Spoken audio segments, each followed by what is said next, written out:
what I would say is probably the first lesson, or maybe the most important thing that I'm going to give you here today, is I have come to understand that I've come to believe that writers, would-be screenwriters, fundamentally misunderstand the value proposition of a screenwriter within the film industry.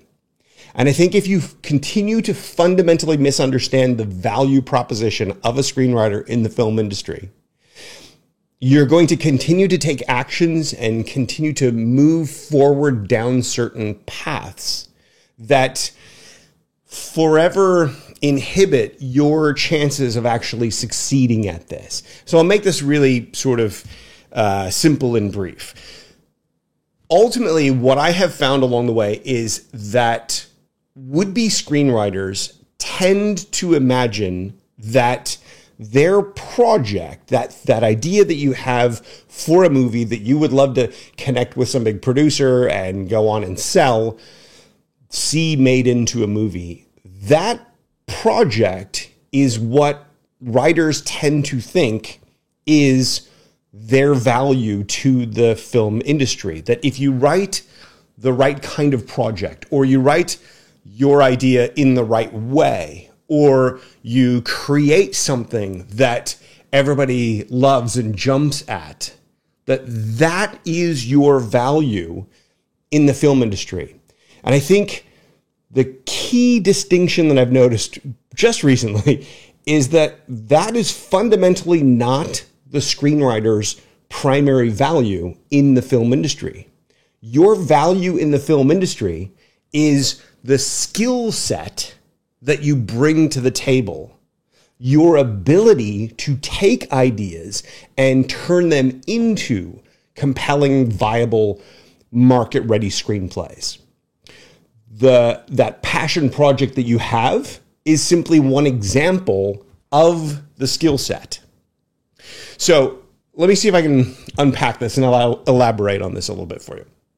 So if you imagine a new novice screenwriter, would-be screenwriter, somebody who has an idea for a movie and they want to go off and pitch it to a producer, it really doesn't do the producer or production company much good to hear a great idea from a novice writer, because we can't do anything with that idea, right? We need to take that idea and turn it into a screenplay. We need to turn it into a project. We need to turn it into something that is viable, usable, something we could really make, something that potentially has a market, an audience, something that we could package that would appeal to an actor, that would appeal to investors, that would appeal to a director, right? So that we get all those elements together and actually make that project. The idea itself doesn't help us achieve that, right? If you turn that idea into 100 pages of screenplay, that doesn't automatically help us either, because that simply puts us in a position of saying, is this project ready to go? If it's not, if it doesn't still tick off those marks and appeal to a producer, appeal to a director, appeal to the market, if it's not something that we think we could actually go out and make, if, for example, that project had a lot of work that needed to be done to it, well, we still have to fix that project. And we can often see from a new writer, especially a complete novice's writer, we can see in their writing the perhaps inability to maybe understand what screenwriting is all about or how to go about doing it. And so we know that writer is not somebody that we could turn to fix or improve that project or make it ready to go out and shoot and market and all that stuff, right?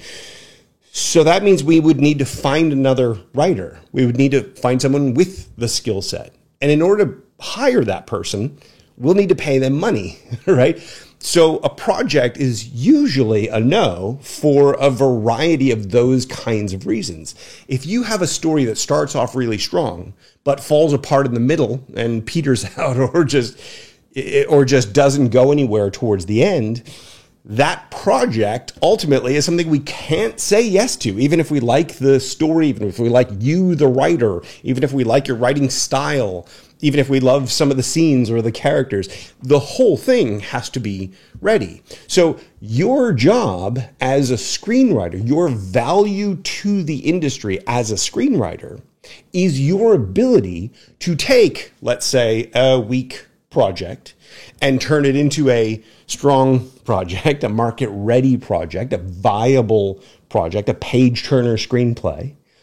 Your ability to do that and to do that relatively quickly, on schedule, on budget, is what is the value that you bring to the marketplace.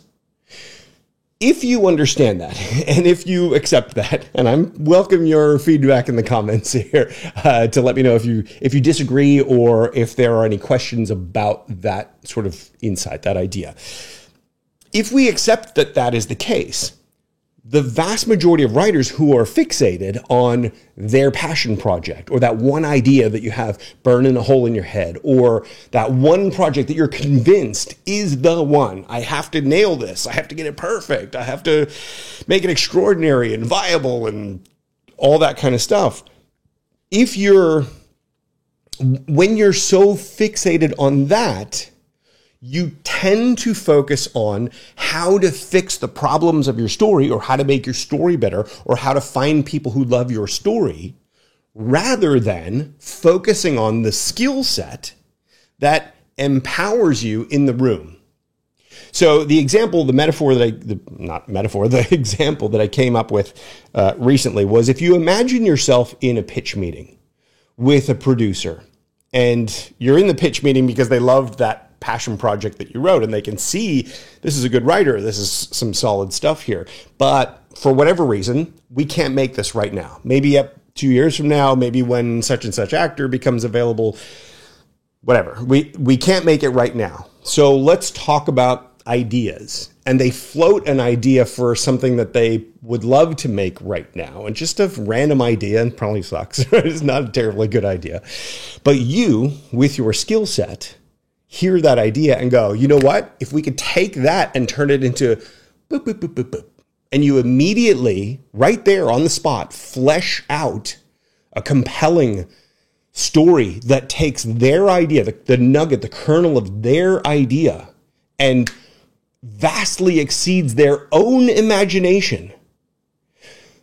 they immediately would say, wow, I love that. This is a writer I need to know. This is a writer we need to have on our team, that we need to have on board.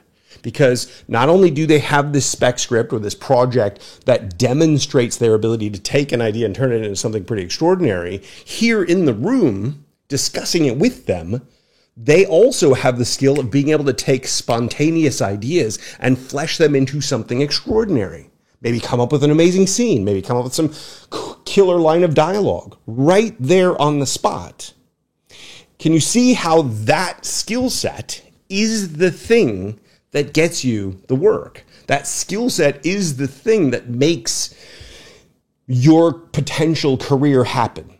So if, as a writer, you're focused only on that project or only on the details necessary to make that project happen, by definition, you're not focused on all the other little details, all the other elements that may not apply to this one situation, but that are skills that you as a writer need to have, that are skills that if you have them, you become of value to the industry.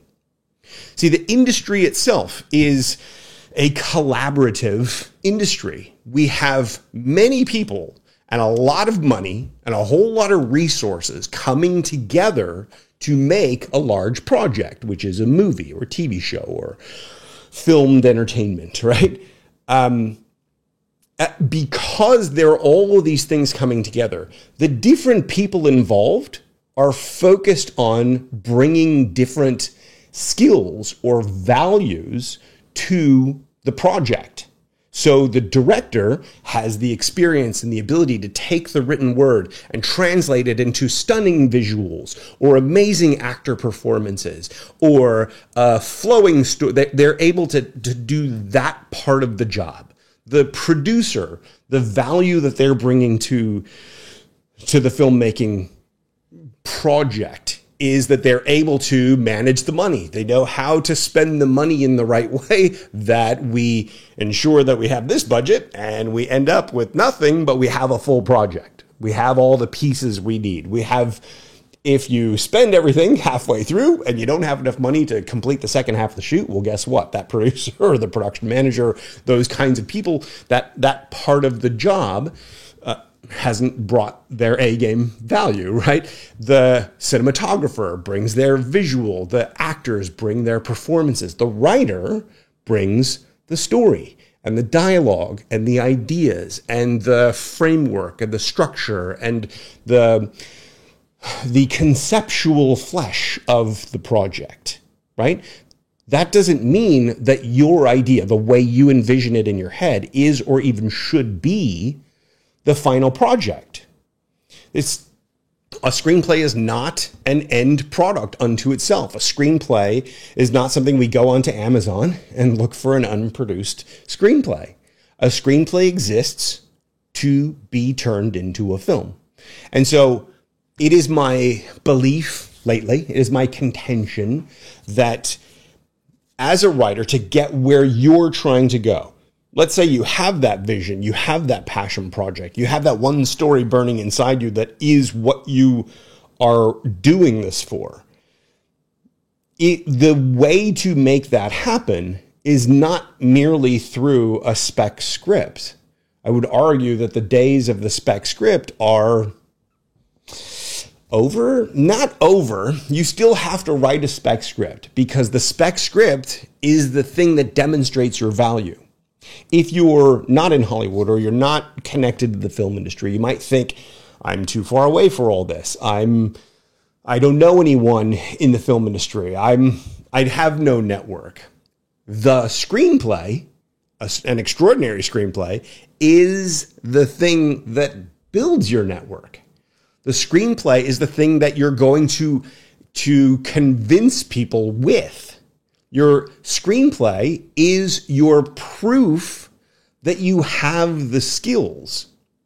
We just did last week a breakthrough session on pitching, and it was very specifically about how to design a breakthrough pitch, how to be able to verbally explain to people your project, and how to use the reality of the interpersonal human connection there to demonstrate the skills that they need to see from you. And in doing that, and in seeing people's reaction to it, and in thinking about some of the stuff that we've done with the writers over the past 6 months or so, and just thinking about the realities of the marketplace and the realities of how this stuff works, you're writing that ability to create that screenplay that is extraordinary, that is a page turner, jumps off the page, it's a fast read, all that. Your ability to do that is only part of the equation in the screenwriting world.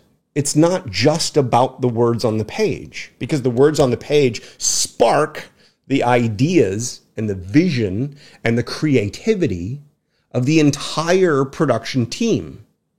So can you, as a person, demonstrate that skill set verbally as well? And I would argue that that's going to be one of the keys to making this all happen.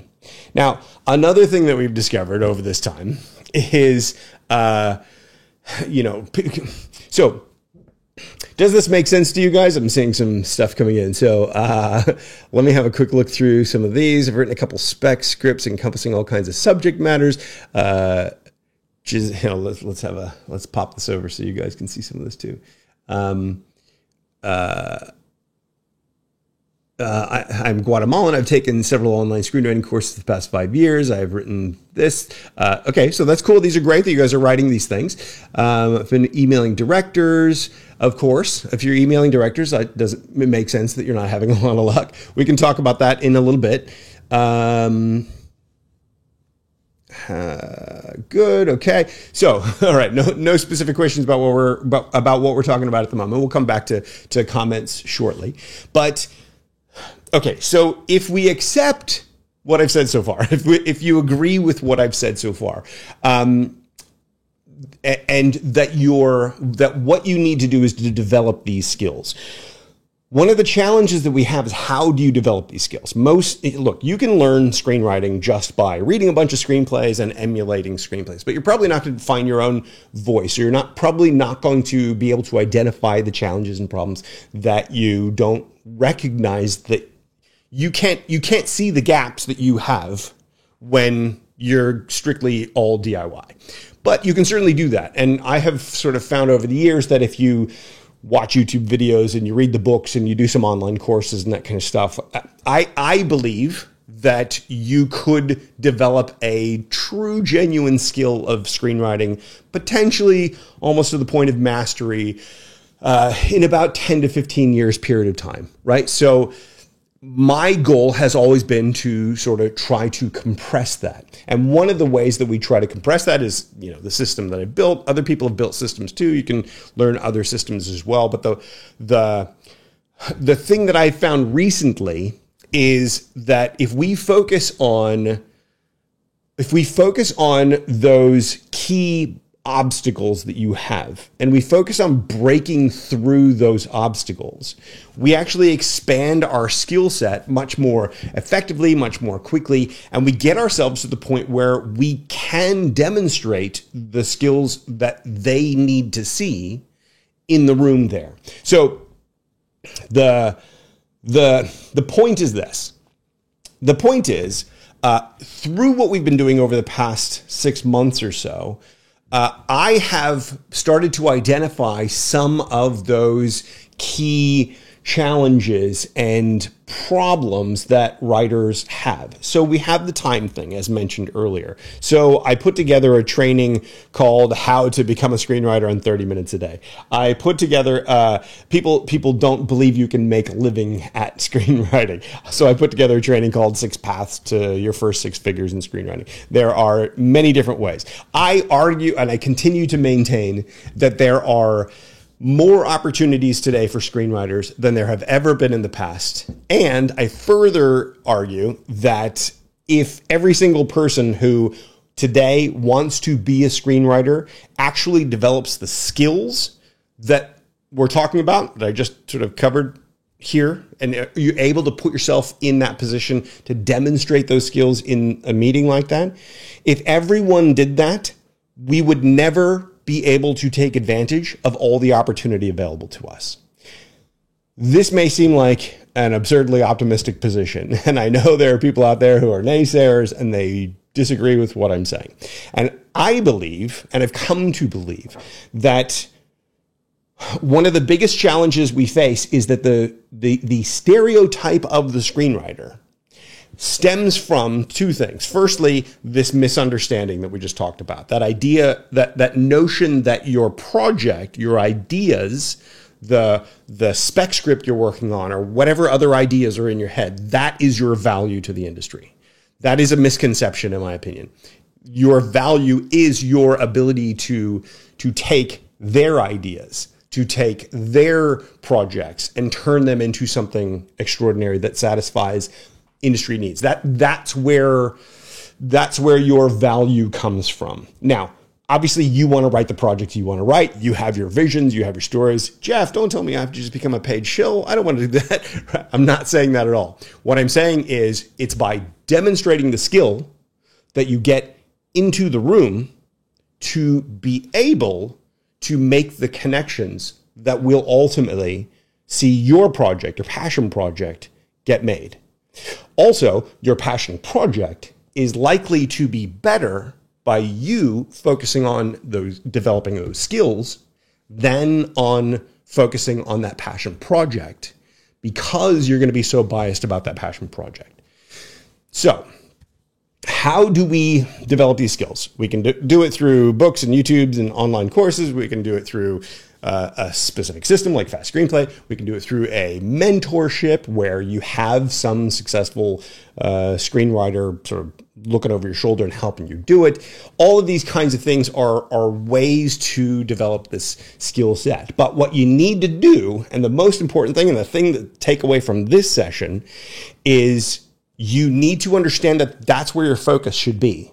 Your focus should be on developing the skills for within your spec project. The spec project is your business card. It's your show reel. It's the thing that is going to get you the meeting. It's the thing that is going to put you in a position to then be able to demonstrate your skills. So if you don't have the skills, or you don't have the show reel, the spec screenplay, or a couple of spec projects that demonstrate the skills, this is why you struggle, right? This is why you're perhaps unable to get where you're trying to go. Are you focused on developing the skills? Are you focused on developing those spec projects? This is ultimately the way to get there. I've been working for the past, too long, 9 months or so on a new book called Breakthrough Screenwriter. I've actually pulled the brakes on it a little bit. I'm going to be probably writing another book first and then come back to that book. But the idea behind Breakthrough Screenwriter is that if you want to get to the next step, the next level in your career path, you can think of it in terms of having to break through some obstacle, right? So if, for example, you've written a bunch of spec scripts, but nobody will read your screenplays, as some of the folks here have mentioned, if that's the problem, how do you break through that obstacle and get noticed by the producer or production company when they're not open to anything? I've said this before on this channel. I've said it repeatedly. At the end of the day, every producer is always looking for projects. The reason they say they're not is because we cannot be inundated by projects that are not viable.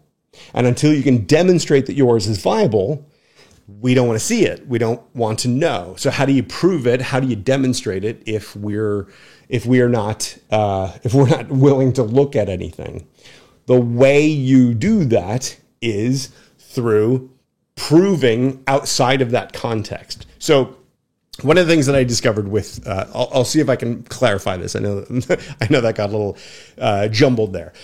But the basic premise of Breakthrough Screenwriter is that the first thing you need is you need a breakthrough mindset. You need to believe that this stuff is possible. I can't tell you how many writers I've encountered that are pursuing this stuff, but just fundamentally at their core, they don't believe this stuff is possible. Last year, I heard a statistic about a week ago that last year, over 20,000 films were made in the US. Now, most of those are low budget. Some are very, very low budget. That estimate doesn't even take into consideration some of the ultra, ultra low budget stuff. But there is this burgeoning industry that exists today. That's probably not where your dreams are. Your dreams are the studio system, or your dreams are the sort of high-level independent film thing. But to get there, you're not going to be able to knock on those doors and say, hey, will you read my spec screenplay? Because the answer is no, because we've had thousands of people send us stuff and none of it almost is viable. And for those one or two needles in the haystack, the money and time and resources we have to invest in reviewing everything else, it's just too much. So we have to look for those projects another way. The best way to find a project, if you're a producer or a production company, is to look to success. Look to little film festivals. Look to other people. Look to your network. Look to see what has been made already that is good or extraordinary or shows a lot of promise, and reach out to that. So I'm going to give you the quick shorthand version of it. The most effective way to carve out a career for yourself today is simply to create some low budget, maybe even ultra low budget indie films that have extraordinary content from a writing perspective.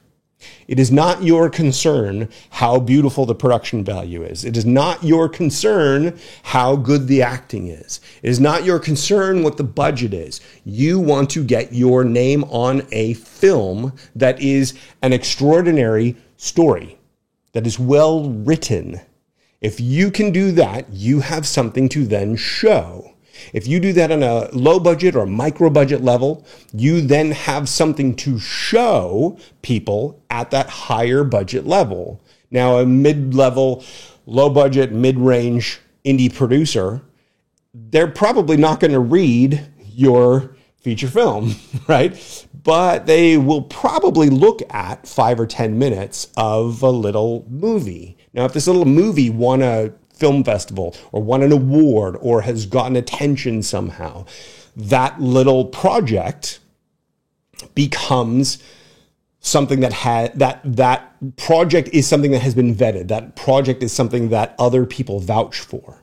And in that way, they'll watch the first 5 or 10 minutes. If it hooks them and it grabs them and it pulls them in, as good writing should, as your good writing will, if you focus on developing the skills rather than fixate on your passion project, then they're going to think, what's this? They might keep watching it. They might watch it all the way to the end. And they might say, wow, the acting sucks and the production value is terrible, but that's a great story that kept me interested the whole time. Why did I keep watching this terrible little indie? Because it was a great story. And I think, who's the writer on that thing? Well, guess what? Now you're going to get the meeting to show them your spec.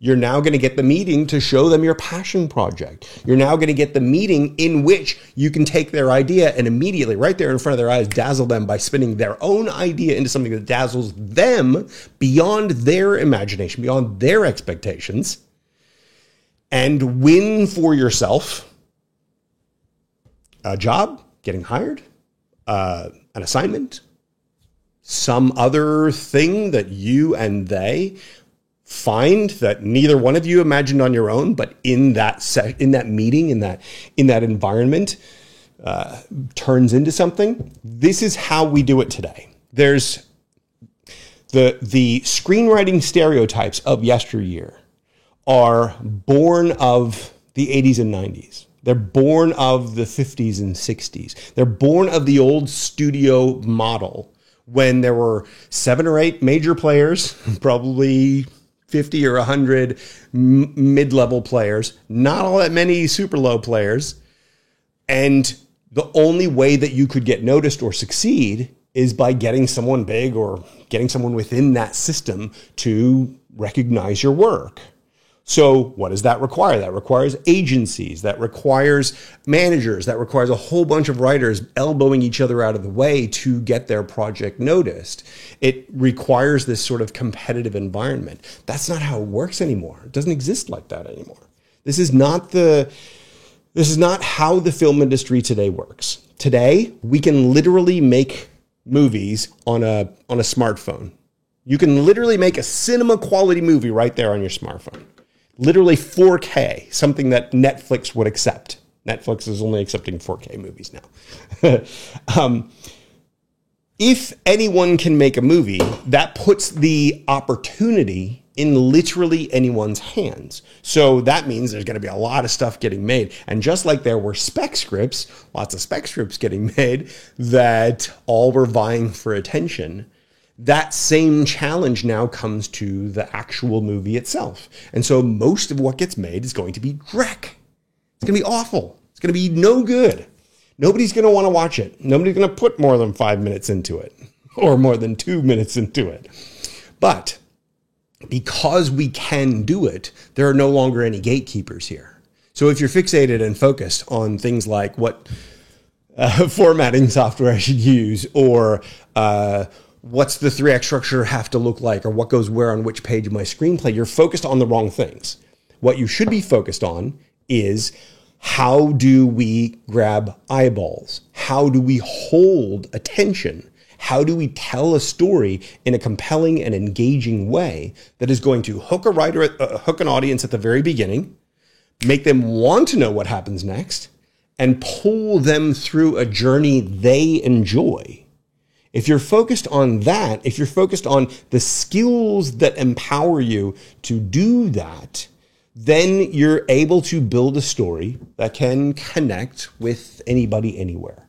And in that way, you can write your own ticket You could write a script that you yourself produce. You could write a script that a local aspiring director or indie producer who doesn't have a track record yet would maybe want to go out and make, and be blown away by the fact that they get to make something so fundamentally good if your skill set is at that place. The other thing that writing for production is going to do, it's going to help you see the difference between... There are two differences.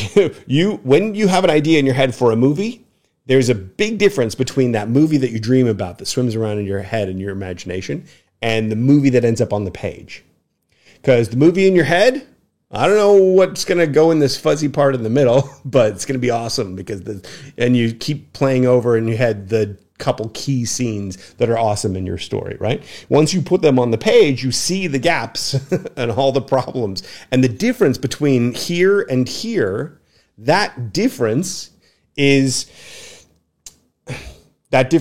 all the difference, because your job as a screenwriter, as a storyteller, is to take the movie that's in your head and put it into the head of the creative team so that those people can go collectively together as a group, make the movie that we collectively see.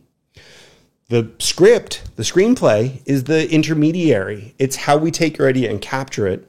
And then it's how they take a captured idea and imagine it. And so we need to think about all of those ways and how that happens.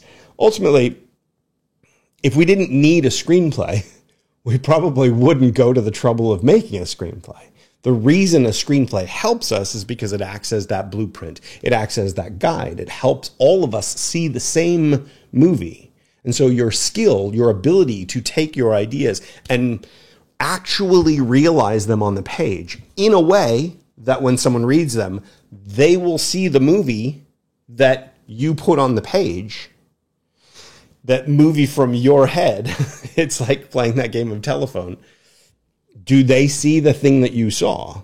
That is a unique skill set, that ability to take that idea and put it here.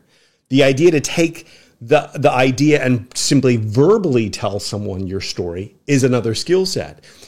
Once we have this and we all collectively go out and make the film, and you see the difference between the final film and the movie that you had in your head, that difference is where screenwriters are made. That is the real difference that we want to try to nail as a screenwriter. It's one of the reasons my goal is to help writers get to the point where we are making films. My goal has changed over the years. Originally, my goal was to build an indie film studio that would make 3 to 6 films a year, simply because I just love being on a film set and I like making movies and I miss it. And I always thought if I could make 3 to 6 films a year, well, then maybe every other year I could direct a movie. Maybe every other year, one of them would be something I wrote, and the rest of it could be other people's projects. And I'd be able to live on a film set, basically. And over the years, that vision has changed somewhat. It turned into, I see the ideas that writers have. I see the passion that people have for their projects. And I see the difficulty that people have in turning their ideas into a story in such a way that it launches their career. So many, I've been teaching screenwriting for 23 years now, I think. All right, God. And I've interacted with thousands and thousands of writers in person, face to face. I've seen into the whites of the eyes of writers, and the vast majority are not clear on how they're going to launch their own career. And because of that, they think of it as a lottery. They think of it as a luck scenario, a fluke. And the more that I've tried to teach people, the more I've come to realize and come to believe that writers are just focused on the wrong thing. They're focused on their project or the various projects or how to shape their project, and not focused on the skill set that makes them valuable to this collaborative process. So my goal has shifted. I now want to launch 1,000 careers. I want to launch 1,000 screenwriters' careers by producing their first film. So it's not just a little indie film studio, it's like a big thing. And then along the way, I've come to realize, as I've been teaching more and as I've been seeing the world evolve in front of my very eyes, this thing didn't even exist when I started teaching screenwriting. We didn't have smartphones. We weren't able to make a movie with a device that fit in our pocket. Now, today, there is so much opportunity and there's so much competition for eyeballs that I think there's actually opportunity for making entertainment that is maybe a little non-traditional, something that is made for a different motivation, a different purpose, not a different kind of entertainment. We're still talking about movies. We're still talking about TV. We're still talking about the story forms that we love and that got us into all this. But I think there's even more opportunity to connect that with people's needs to have their businesses and their causes heard and noticed. And so I won't go too much into that today because there's a lot behind that. But ultimately, my vision has expanded quite a bit. The challenge is that my needs have not changed from day one. I started teaching screenwriting because I asked around when I thought I was going to take 3 new projects to the Cannes Film Market, or AFM, after completing our little indie film, and I couldn't find anything. And I asked around, I talked to everybody I knew. They had ideas, they had stories. Nobody had turned them into viable projects. So I started open submissions for screenplays, got hundreds in, read them all. None of it was viable. None of it was close to viable. All of it needed rewrites. All of it needed vast page 1 rewrites. Half of it was not even really worth the time it took to read it on any level, right? Over the years, I kept that submission policy open. We got tens of thousands of projects in and just couldn't find much of anything at all. And it has convinced me, not just that. You know what has really convinced me? What has convinced me is seeing and interacting with writers who say they want this, but don't do the work to do it. I have interacted now with so many writers who say they want to turn their ideas into movies, who say they recognize the opportunity, but don't do the daily work to develop the skills to be able to do it. And what I genuinely believe today is that the reason there is no competition in the world of screenwriting, the reason there will never be enough screenwriters to meet the demand, to meet the opportunity that we have today, is because the vast majority, the overwhelming majority, will never develop the skills. They will never be able to do it. I have streamlined and pinpointed my goal, my objective, the thing that I want you to understand, that I teach and that I present, which is I want you to be able to take any idea that's in your head and turn it into a viable, market-ready, production-ready page-turner screenplay in as little as 2 months. That's my MO. That's my goal. That's the objective. That's what Fast Screenplay was built to do. The reality is, if you have that skill, you are intrinsically valuable to the industry. Most writers don't even want to develop that skill because they're only focused on their project. So they're not really thinking about the value that the industry needs. So if you're not thinking about the value the industry needs and you're only focused on the project that you have in your imagination, then by definition, you're not trying to sync up with the industry itself. And I believe fundamentally that very, very, very, very few writers will ever do that, will ever have that desire, will ever pursue that. And because of that, anyone who does, I genuinely believe, can succeed, will succeed. I want to prove that they can succeed. So, I'm making some changes to the way we run Fast Screenplay as a result of this. Up until now, up until probably a month from now, it's sort of a DIY run your own race kind of a thing. We're going to be We're going to be ending that entirely. We're going to be going in small groups with coaches to guide people through the whole process and make sure people don't fall off the rails. It's going to change the economic model of it. I'll have to pay for the coaches and we'll have to pay for people's time. So the cost is going to go up about 5-fold. But we'll be able to guarantee results, which we can't do right now because if left to your own devices, I can't guarantee that you're going to take those actions. So it's just a complete change in mindset. I have wanted to believe all these years that if you just put out the good information, you just help people and show people the way, that they'll take that action. And the fact is they don't. And because they don't, it opens up opportunity for those who will. So I'm talking to you today, hoping you're one of those who will. So I'm hoping that you will persist and that you will go all the way and that you will actually focus on developing the skills. We can get into what those skills are. We can get into why writers don't develop the skills. We can get into all the details of that stuff as we go along. I'm going to open it up here shortly to questions and get some feedback and input from you guys. See if you guys think I've gone off the rails with all this. But ultimately, I hope that you will, because I cannot put into words just how desperately the skill set is needed. And I'm not talking about how to format a page. I'm not talking about how to how to tell a hero's journey story, or how to create a 3-act structure story, or how to save the cat, or how to any of these kinds of things, right? All of those kinds of things are an aspect of the thing that is needed of you. The thing that is needed of you is fundamentally intuitive creativity. The ability to spontaneously come up with great ideas and great storylines and great scenes and great characters and great all of it within the context of the needs of the moment, right? So are you wanting to do that? Are you willing to do that? As soon as we start going down that road, we run into various obstacles and various roadblocks and various challenges along the way.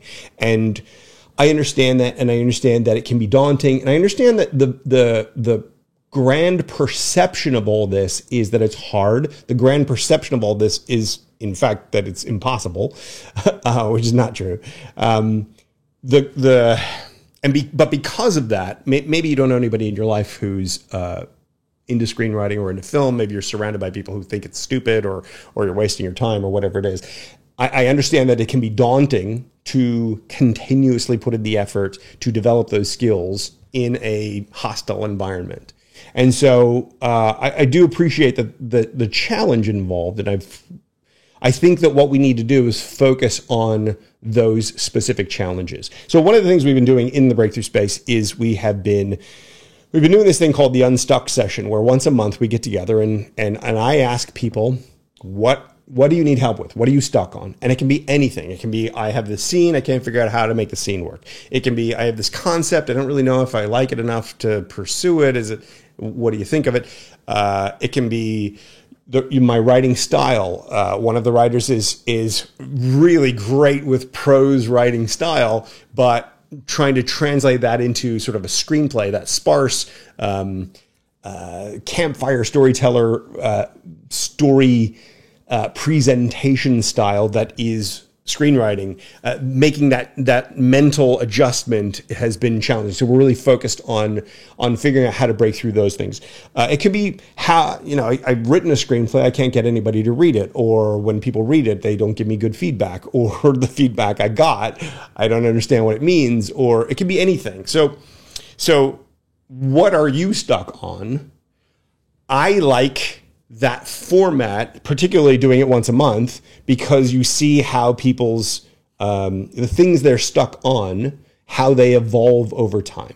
And you can see people making genuine progress. You can see people getting over obstacles and hurdles that have been with them in some cases for years, simply by zeroing in on what is the obstacle that you have. So if we accept everything that I said here so far as true, or at least interesting, or at least may be true. And we sort of think of what is the ultimate goal?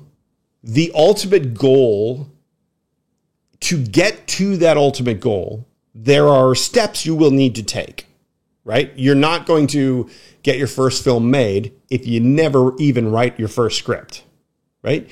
You're never going to get paid as a screenwriter until you have something worth paying for. That will either be a specific project, which if it happens to be exactly the project that we're looking for at that moment, maybe we'll pay you for it because it'll be worth it to us to pay for it rather than try to go develop something else. Or that'll be the skill set that you bring to the table, right? Whatever it is, there is going to be something standing in your way of getting to your target. We need to figure out what those things are, those roadblocks, those obstacles, and then we need to burrow in so that we can obliterate them and break through. So if you have any issues or challenges or whatever that are keeping you from where you're at, the question that I like to ask writers is a simple one. It is, are you where you want to be in your screenwriting career? If not, where do you want to be? And once you've identified what that is, why are you not there yet? And then list whatever the reasons are that you're not there yet. And then those are the things that we need to focus on. So we can get more granular if you like. We can take this into more detail. Let me have a look through some of I've seen chat going by as we've been talking here for a while now. So let me just have a quick look at what people have said. Let's see. Read this. Here, let's have you see what I'm reading as well, so that it's not just me reading a screen. I would love to have your opinion. What would be a good visual to attract a director or producer to read a script? Well, someone's only gonna want to read your script if the basic premise or concept or idea is something that would be appealing to them to make. So you're gonna have to align with a producer. This is not throwing spaghetti at a wall. This is figuring out who your project is most aligned with, and figuring out how to hook those people and then make them want to read your script. They're only going to read your script if they want to read your script. So you need a good hook. You need concept, log line, something that is going to appeal to that specific person. Let's see, adapting a future screenplay, talking to one another. Would I recommend the masterclass? Look, you're going to learn something from Aaron Sorkin. Of course you are. You're going to learn something from David Mamet. You're going to learn something from Sid Field and from Robert McKee and from John Truby and from Michael Haig and from name the guru, name the teacher, name the author, name the writer. You're going to learn something from absolutely everyone. The problem that I have with issues with things like masterclass or with following someone's guidance is that you're going to learn their way of doing the thing. And whatever you like or don't like, whatever you believe, you are never going to be Aaron Sorkin. You're never going to write like Aaron Sorkin. Don't try to write dialogue like Aaron Sorkin because you'll sound like an Aaron Sorkin knockoff. He's found his own voice. He's found his own style. You need to find yours. So are you going to learn something from it? Yes, of course. Absolutely. Is that going to give you the framework that you need to actually navigate through the enormously complex jungle that is going from idea to story to screenplay to the deal? I don't think so, but I don't know. I haven't watched his masterclass, so I'm not sure. But I do believe you can learn from pretty much anywhere.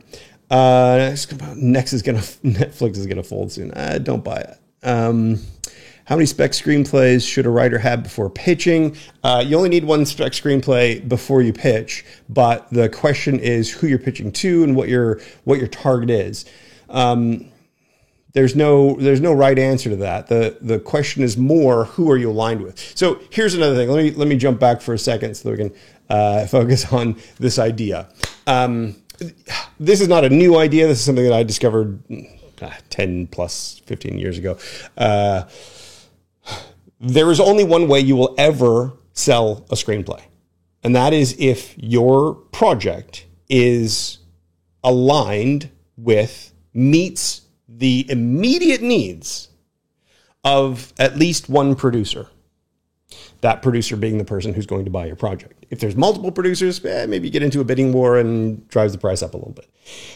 But you will never sell a screenplay if your screenplay is not aligned with a producer or a production company or director or whoever would pay you for that screenplay. So the key becomes learning how to align. Learning how to create a project that is in sync with someone's needs. If you can't create a project that is in sync with a producer's immediate needs, you're not going to write something that sells. And the vast majority of would-be screenwriters are not going to ever focus on that because they're not going to think that way. They're only going to focus on that one project. So if you can focus on the skill of alignment, that's when you know the answers to these kinds of questions. So if you say, how many spec screenplays should a writer have before pitching? It depends on who you're trying to pitch to. It depends on what your objectives are. It depends on what the script is. I'll tell you what, 10 spec screenplays that are all awful will not help you one iota in pitching. Your ability to pitch, if it's awful, if you're just not able to pitch things, but you have 10 miraculous spec screenplays, the pitch is probably going to ruin it for you. So either people are going to buy it sight unseen. Hopefully you have a good management team that will not let you go pitch, or it's unlikely to happen. So there's no single answer to that kind of question. Let's see, what else do we have?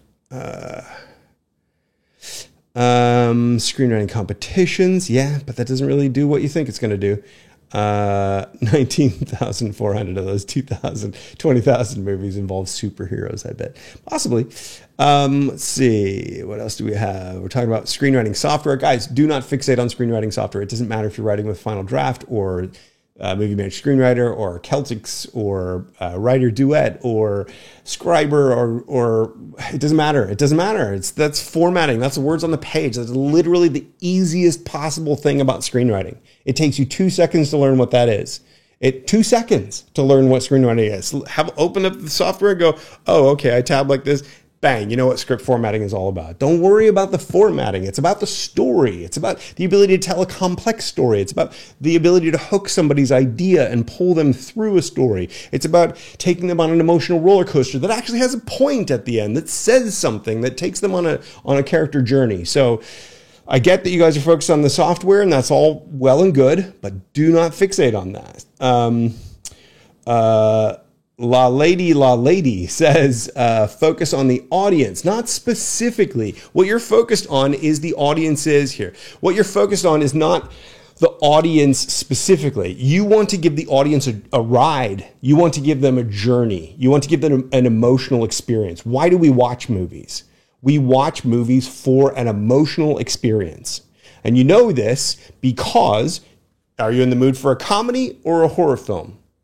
Two totally different emotions. A comedy, I'm in the mood to laugh. I want to let go of things and just giggle a bit. A horror film, I want to be scared. It's an emotion. We know that those kinds of movies are going to take us on those kinds of journeys. If you're telling a dramatic story, a dramedy, or just a pure straight drama, or a thriller, or a psychological thriller, that you're defining different kinds of emotional journeys that you're taking the audience on. So when you're telling your story, when you're creating the movie, when you're creating that roadmap for the movie, we want to be thinking of what is that we're presenting to the audience. What is the story or the emotion that we're giving them? What is that roller coaster ride that we're offering to them in our movie? That's where you focus on the audience. Does that make sense?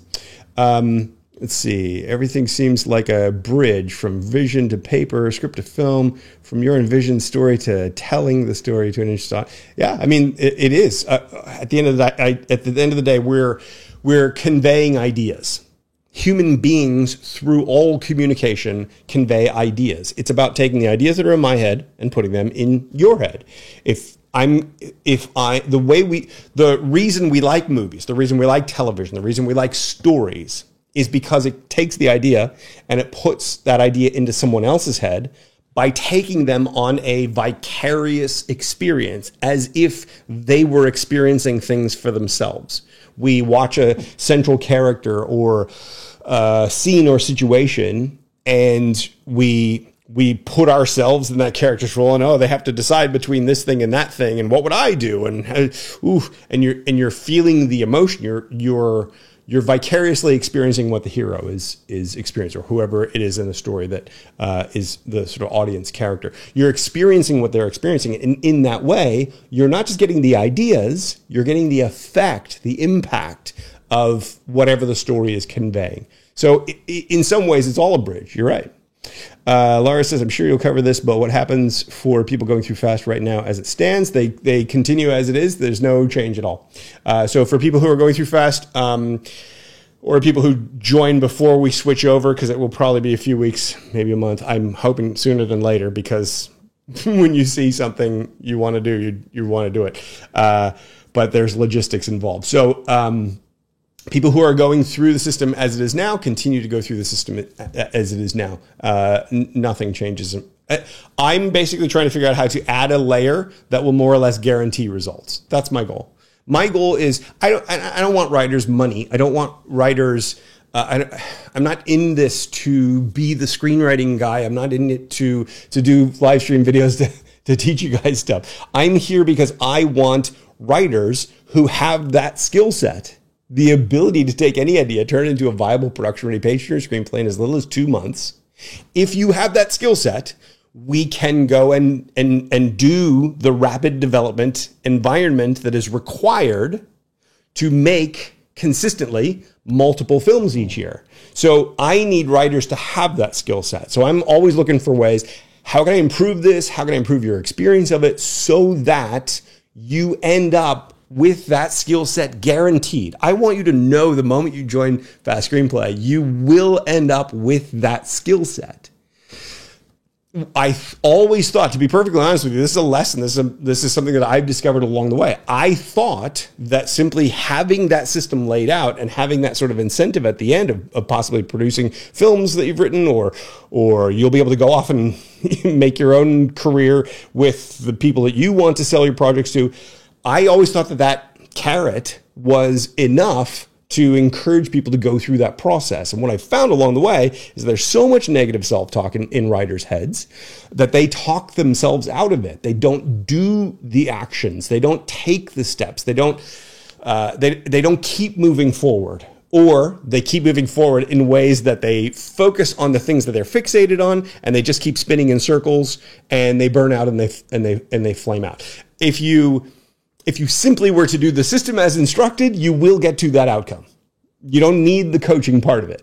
But what I'm seeing is I can't guarantee that you're going to have that outcome if there isn't some sort of coaching component to make sure that you're keep moving forward, that make sure that you don't get in your own way, that make sure you don't slip into that endless cycle. So that's why I'm looking to add a layer rather than looking to take anything away or change anything fundamental to it. I mapped out that process. That process exists. That process is there. It snaps in together into helping make it intuitive for you. So nothing changes in that regard. It's a matter of taking it to the next level. Jeff, have you written scripts that you'd like to produce yourself? No, I'm focused on helping other writers. My whole point is, I wrote a script that a friend of mine and I turned into a little low budget indie film. We didn't finish it. We didn't complete it. It took 7 years. We fell apart.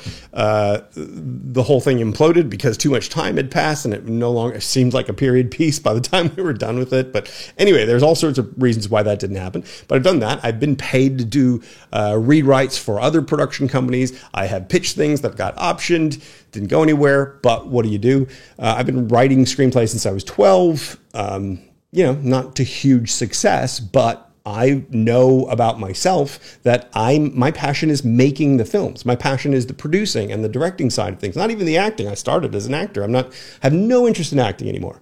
I'm interested in producing and directing. So in order to build the vision that I have, I need writers. I know whereof I speak from writing standpoint. I know the challenges that you go through. But I have learned a lot more through this whole process, that through this whole journey of mine, how to help you get where you're trying to go. The challenge is that I can tell you this stuff all day long until you do it, until you take the action. My hands are a little bit tied as far as the outcome that we can have if I'm reliant on other people. So it's another reason for sort of expanding the whole thing so that we can guarantee results, so that we can actually get those projects. Matthew says, hi Matthew. Got here a little late. How's it going so far? I don't know. You tell me. If you're unlikely to get paid for your first project, should you save your best passion project until you start getting paid? That's a great question. I say no. I say you should not. You should not simply focus on you should never wait for your passion project. And the reason is simply this. Let me switch back over. You should not wait. You should pour your time and energy into your passion project because it is going to be the key motivator for you. Simply focus on the skill set you need to learn, as it put the skills you need to learn in a higher position than making your project extraordinary, because the skills are going to help you get further than the one project. Now, the reason I say don't wait on the passion project until your skills are better is because if you do what I'm suggesting, and if you focus on those skills themselves, and if you simply improve and focus on improving, then by the time you're done writing that passion project, you will have expanded skills and a better understanding of the process, a better understanding of storytelling, a better understanding of how to make these things real, and you will then have better story ideas. The passion project you think is the most important thing in your world right now is going to seem, it's not going to be your best project. Your best project comes after you understand everything better and you have greater and wider skills. So if you wait for this passion project until later, thinking that this is the one, you're fixated and obsessed on that one project. And I'm here to tell you, not only do you have more stories inside you, I'm convinced every single person on this planet has 100 stories inside them. Literally 100 potentially viable projects, things you could actually sell, things other people would actually want to make. You probably don't know how to access them or how to write them yet because you probably don't have the skill set to be able to do that yet. That will happen. That will come in time. You just have to keep taking the action on those projects, on developing that skill set. Hopefully that makes sense. I predict there's going to be a change in genre away from violence, death themes that play on human survival instinct to gawk toward global humanitarian visionary themes. Quite possibly. Those are the skills to, if this is what you think, then those are the kinds of stories you should tell. Tell those stories. Talking amongst yourselves. Okay. Let's see. Is it possible that you could make a video explaining screenwriting software? I honestly don't want to be honest with you. I think the fixation on screenwriting software is a delay tactic.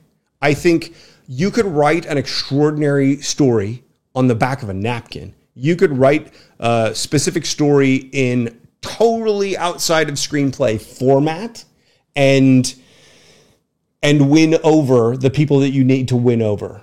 The reason you want to write in screenplay format is so that we can see that you understand what screenplay format is about. Most people who look into screenplay formatting don't have a clue why things are formatted that way. They're formatted that way for the production part of the process. When you have a screenplay that you've written, you write in a screenplay format.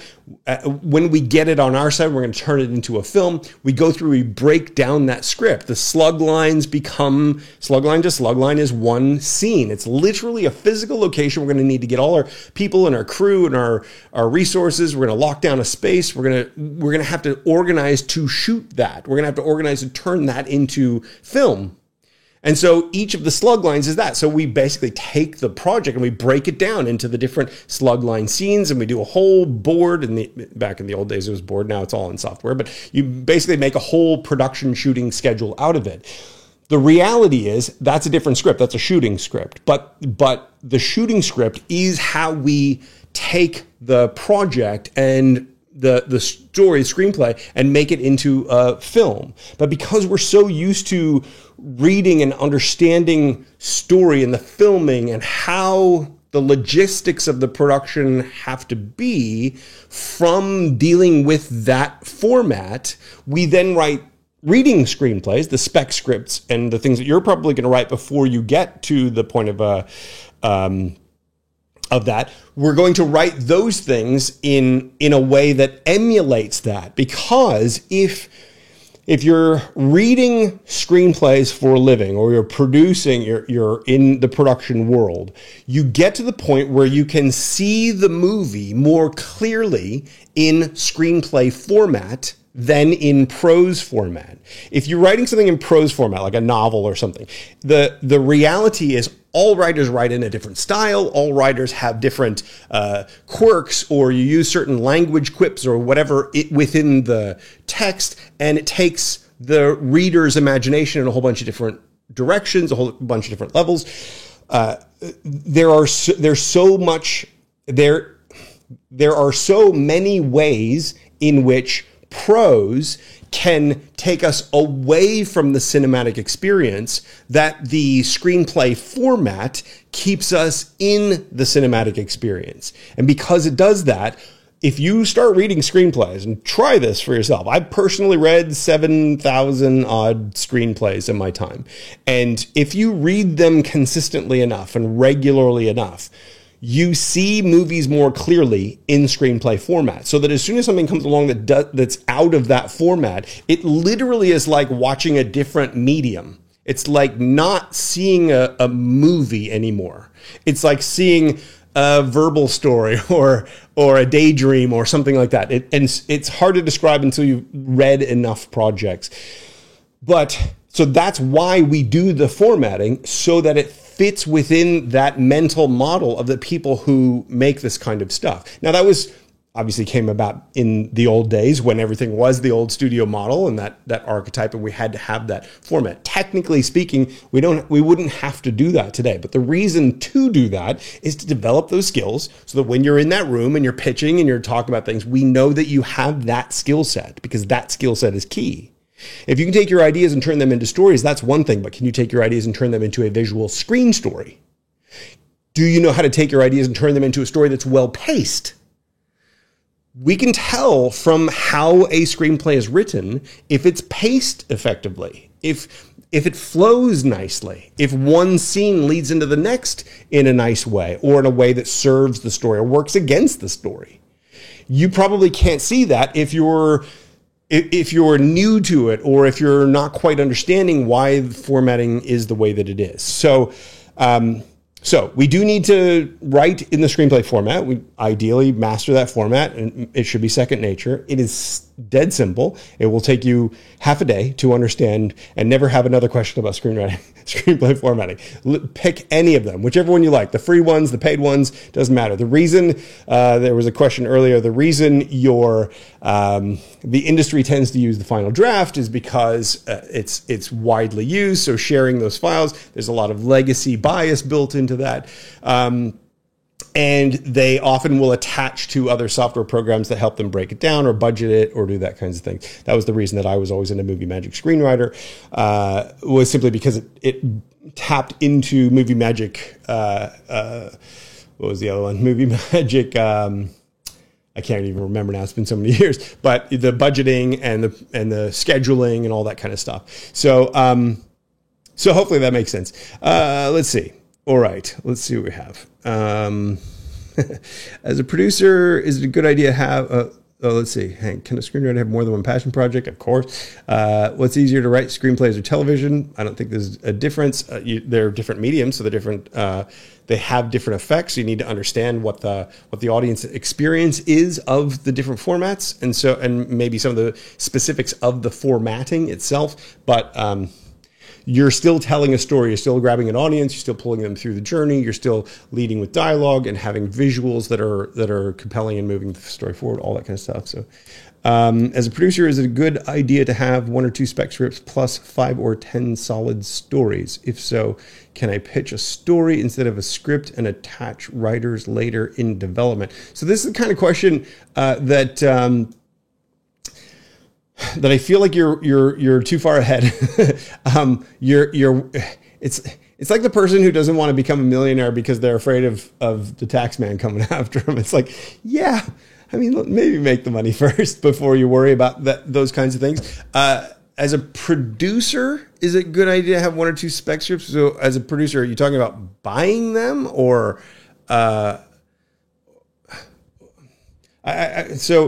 spec scripts are generally written by screenwriters to demonstrate their skill set, and to maybe sell it if it happens to be aligned with their ideal producer. Having 5 or 10 solid stories is always a good idea. A pitch is a very specific thing. A pitch, usually you're going to come in to pitch either a project that has not yet been made with, or a take on a project they're sending to you, or maybe it's just going to be a general meeting to get to know each other, or maybe you're going in to pitch a project that you've written that they've read already, which is rarer, but usually the project that's going to get you into the room is going to be, you're going to pitch something beyond that, or there's a variety of purposes for the pitch meeting. Can you pitch a story instead of a script? Of course, you can pitch something you made up in the waiting room going into the meeting. It's not a question of what can you do or what can't you do. I'm going to come back to this for a second. It's not a question of what you can do or what you can't do. It's not a question of what the rules are. It's not a question of what I should do or what I shouldn't do. There's no blanket yes or no for anyone here, for any career path that you want. You need to identify what you're aiming for. And then you need to map out the steps that are going to get you to that target. So you and the person sitting virtually next to you here are probably going to have 2 completely different career paths. So is there one answer that serves both? No, there's not. It's going to depend on what you're trying to achieve and where you're trying to go and what the objective is. So, can you pitch a story instead of a script and attach writers later on in development? Who are you pitching this to, I would say? When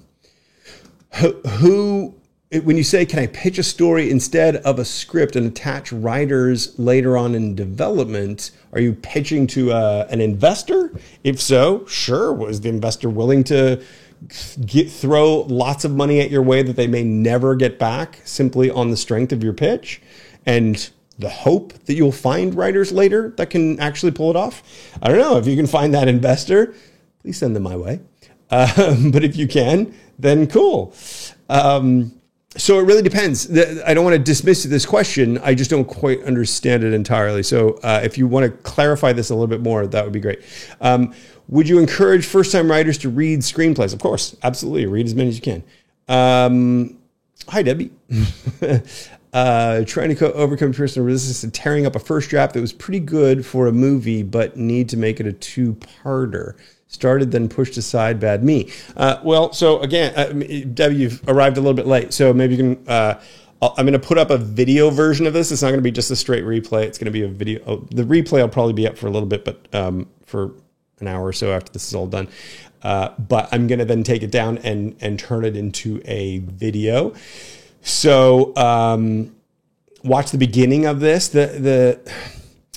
My big rant at the beginning was that the reason I believe writers don't succeed predominantly is because, actually, there might be a whole new group of people here. Let me switch back over to emphasize this point. one of the things that I've discovered recently is, and I've come to sincerely believe, is that would-be writers generally don't succeed because, or one of the reasons they generally don't succeed is because they fundamentally misunderstand the value proposition of the screenwriter in the film industry. If you're thinking that your project, that dream project, the passion project, or whatever 10 ideas you have in your head, if you think that those things and turning those things into viable production-ready screenplays and whatever is your value to the industry, I fundamentally today believe that that is a mistaken idea. I believe that your value to the industry is the skill set that you bring to the producers and production companies that you will encounter. The passion project or the various passion projects are your means, the means by which you get those meetings in which you will demonstrate your skills. So if you're focused on the projects over the skills, I believe by definition, you are focused on the wrong thing. You're focused on the thing that is a fluke. Not a fluke, but there are ways to help you. There are ways to get your project closer to a deal than just random chance. But the vast majority of spec screenplays are never going to be turned into movies simply because the only way they can be turned into movies is if they meet the immediate needs of at least one producer at the moment that producer gets them. So it's like you have to be in the right place at the right time with the right project for that spec project to get made. What is more likely, what is the vast majority of people who make a living as a screenwriter, who make any money as a screenwriter, make that money by getting the pitch meeting from the spec script and then in the pitch meeting demonstrate the skill set that impresses the producer in such a way that the producer sees the value in the writer and the desire to work with the writer. So if you are unable to take an idea and turn it into a compelling production-ready screenplay in as little as 2 months, you're always going to be behind the 8 ball because there will always be people out there, and I'm going to be training them if nothing else, there will always be people out there who will have a stronger skill set, who will be able to do that and therefore will be more valuable to those producers. What do you think a producer is more likely to invest money in? A project that you happen to bring to them that happens to align exactly with their desires at that moment, or a writer who has taken their own idea and made it into something genuinely extraordinary, that has taken their idea and blown their own mind with the possibilities of where that idea could be taken. And then also happens to have a spec script that demonstrates that I'm capable of doing what I just pitched to you. That writer is more likely to get a check from that producer because the producer wants the thing that they're passionate about. The thing that you're passionate about, the value of that thing is it has value as a story. It has value to you. But in the marketplace, its value is kind of determined by, does it also have value to the other people, the investors, the director, the creative team, the whomever it is, the producer, right? So it's not that you're writing for the producer. It's not that you're more likely to see income from it by you're more likely to see income from it if it meets their needs also. And the odds of that meeting their needs versus the odds of your skill set meeting their needs, one is likely, one is less likely. So I would urge you to not get too carried away with turning things into a two-parter or starting over or whatever, unless your skill set is there. And ask yourself this: if I went into a pitch meeting tomorrow and the producer floated out an idea that I kind of liked, would I be able to turn that idea into an extraordinary story that blew their mind right there within 2 minutes in front of their face live? If you don't have that skill set yet, fair enough. A lot of writers don't have that skill set.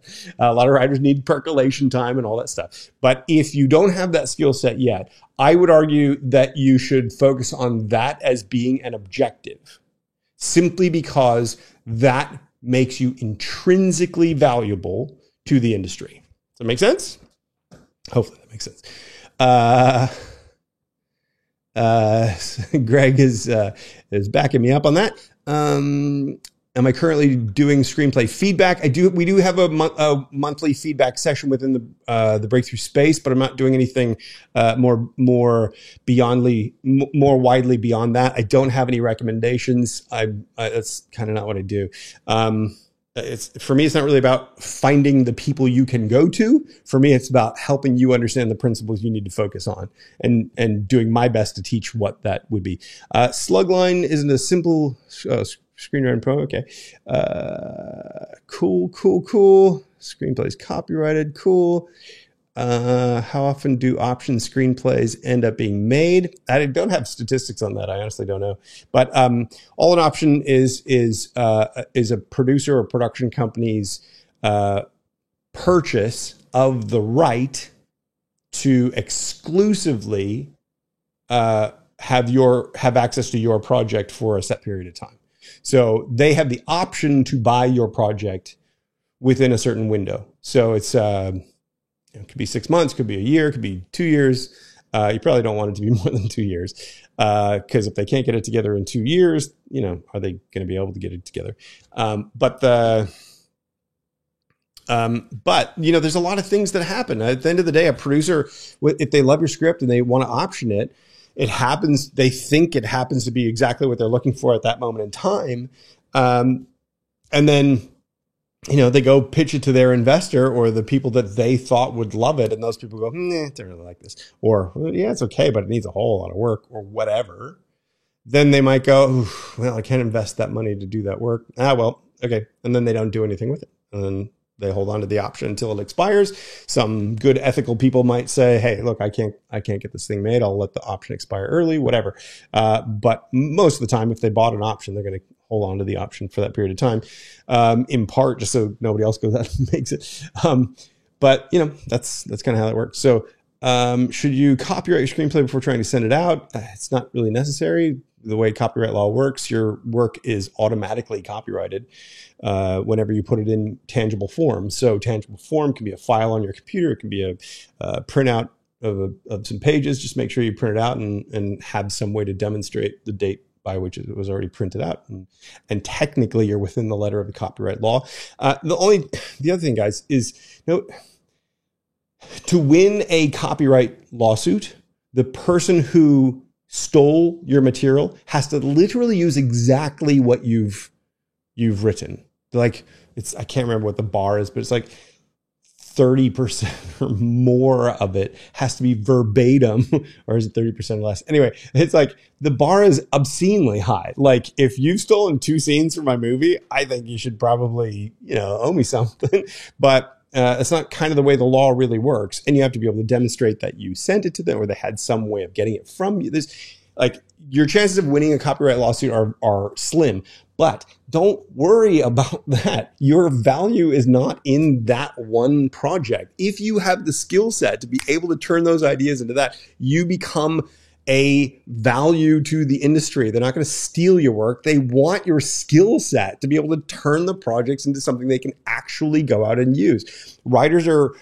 New writers particularly are fixated on my work can get stolen. Everybody's, got to hold it up and bundle it up real tight and not show it to anybody. It's only by showing it to people and spreading it out and talking to people about it that you're going to get those doors open and those meetings and all that kind of stuff. So, don't get too fixated on the copyright stuff. I get it. And you don't want your work to get stolen. But at the end of the day, if your work's getting stolen, guess what? Your work is damn good. So this should give you some confidence to go out and make more stuff. Like the idea that you only have one project inside you is where all this fear-based stuff comes from. If you think that we live in a world of abundance where you're always going to have more ideas than you could ever use in a lifetime, if you genuinely believe that way and you develop the skills that can prove it, then it kind of doesn't matter. I'm not saying it doesn't matter, and I don't want to poo-poo it. And of course, copyright infringement is a serious thing and all that. But like, I just, as a writer, it does you no good to fixate on that stuff when you should be focusing on developing the skill set. I hope that makes sense. So, Debbie's asking that question too. Is pitching still a thing? Yes, absolutely. Is copyright stays adaptive a feature to script plays? The feature versus script. Last year I picked sample actors for the screenplay. One of them was Amber Heard. Oh God. Let's see. With this skill set in mind, what type are worth practicing and developing as a screenwriter, do you think? Lara, with working on that skill set in mind, is there anything that would be worthwhile practicing and developing each day outside of writing or what's taught in FAST, for example? So I always hate for these things to turn into about FAST or what I built with FAST. But the whole point of FAST, just in a brief nutshell, for those of you who are never going to join me in FAST, I understand.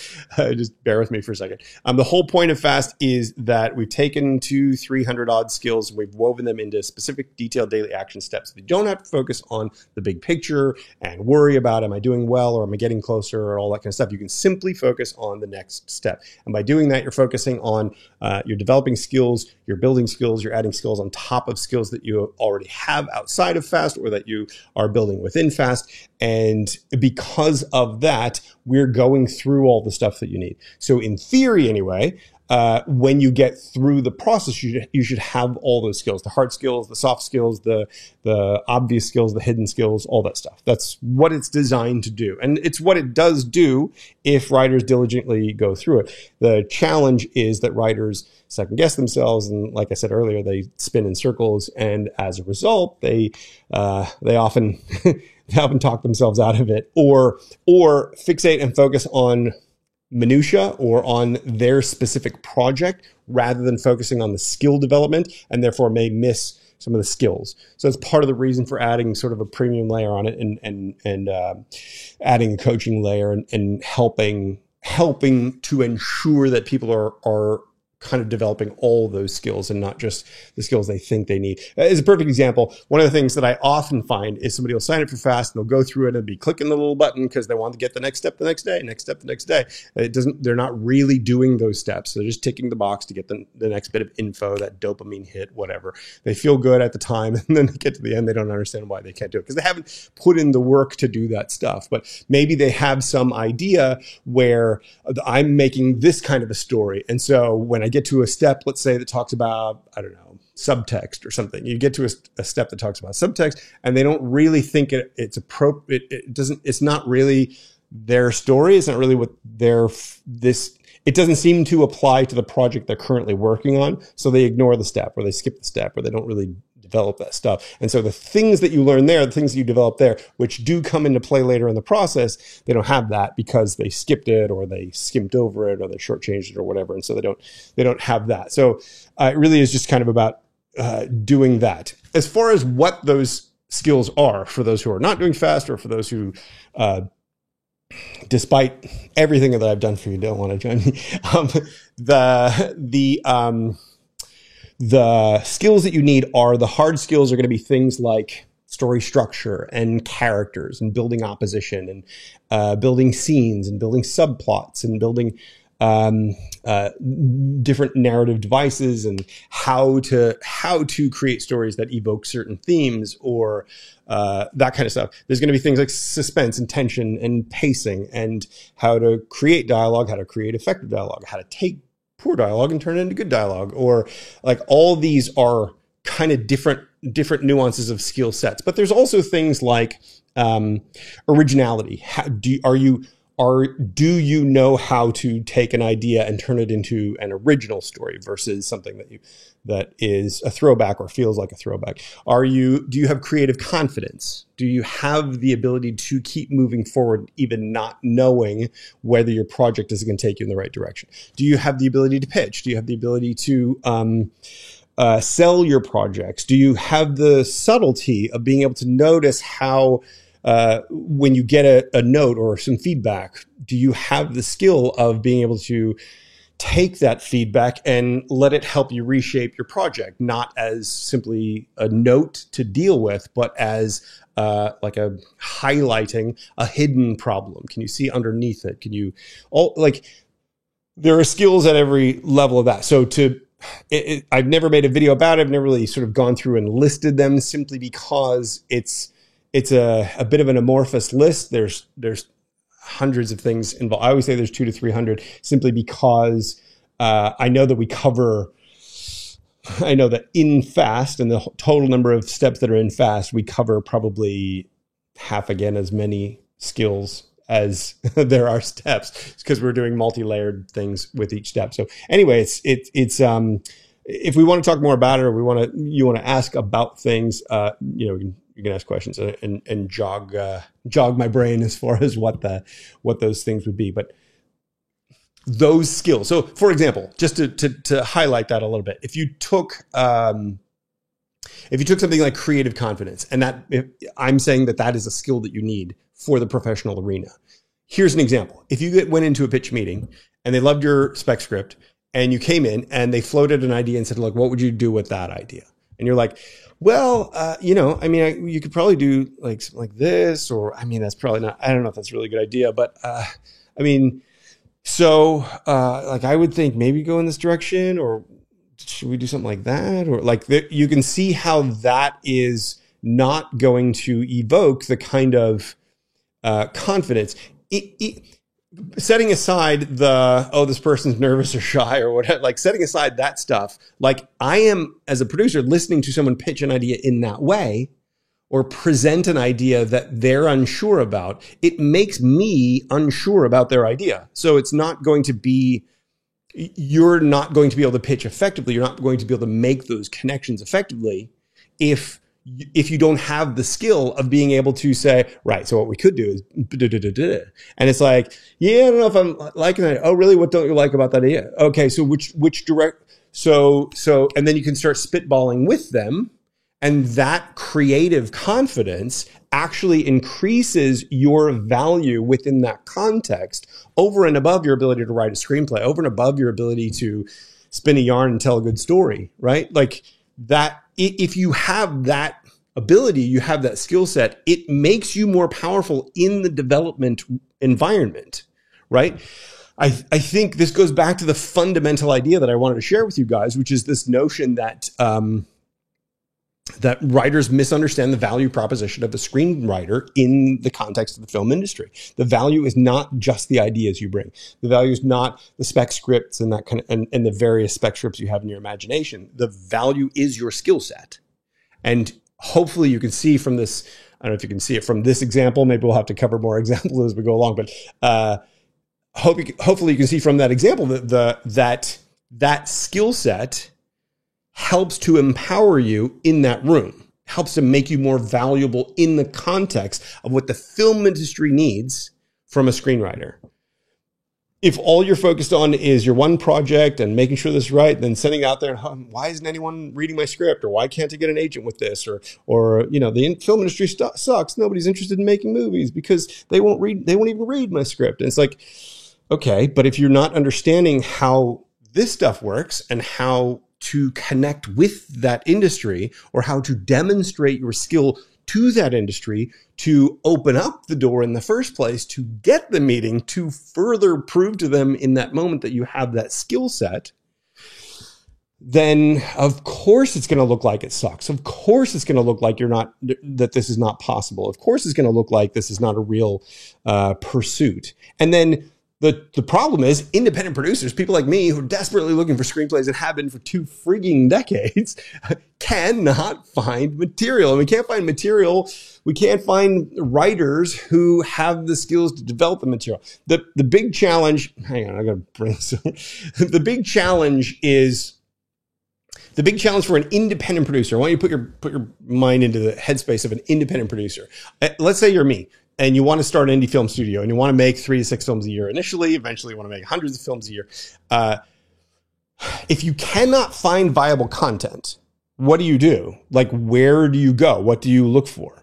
Ultimately, You need the writers to develop this skill set. If you sent to me a project and I liked the idea, I liked the gist of what you're pitching me, but the story kind of falls apart. Your character's a little bit one-dimensional. It's a little bit weak. The theme doesn't really match what's happening according to your pitch. The theme isn't quite matching the way the story plays out, or this one scene, or these 3 scenes, or these 10 scenes, I wish we could change them to this, or, hey, I've got access to this actor and they're a different physical type than the actor in your story. I wonder if you'd be able to make that adjustment. If you're coming to me without the skill set, all it means is I'm not in a position to say yes to your project, because if I said yes to your project, the only way I could use your project, implement it, turn it into a movie, would be to rewrite it or reshape it or tweak it or adjust it or slightly modify. I don't know, however extreme the gap is. How are we going to do that?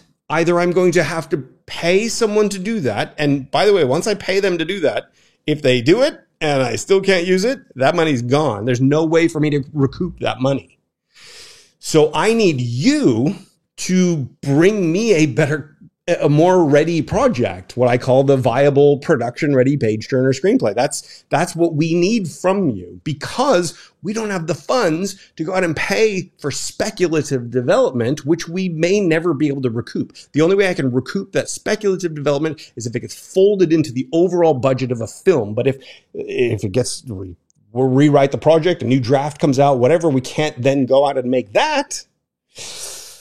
We're never going to make the film. And if we never make the film, we have no way to recoup that money. If we make a terrible film, we have no way to recoup that money either, right? So that's why we need your skill set to be higher, to be stronger, to be better. So anyway, hopefully that makes sense. Yet another one of my questions. Okay, so let's see. Charles asked any let's see. Hang on. Why are treatments required for films? Have you written a film treatment? Why can rewrites be so expensive? Why can rewrites be so expensive is because the people with the skills are the people we need, and they're in short supply, so they can demand a premium price. Okay, so any update about Fast Screenplay 2.0? Your guess is as good as mine. If I can, if we introduce the if we do introduce the coaching layer, and we sort of introduce sort of a premium pricing on it, my hope is that with those funds, we can pour that into that. But at the end of the day, the system works as it is. So it's not it's not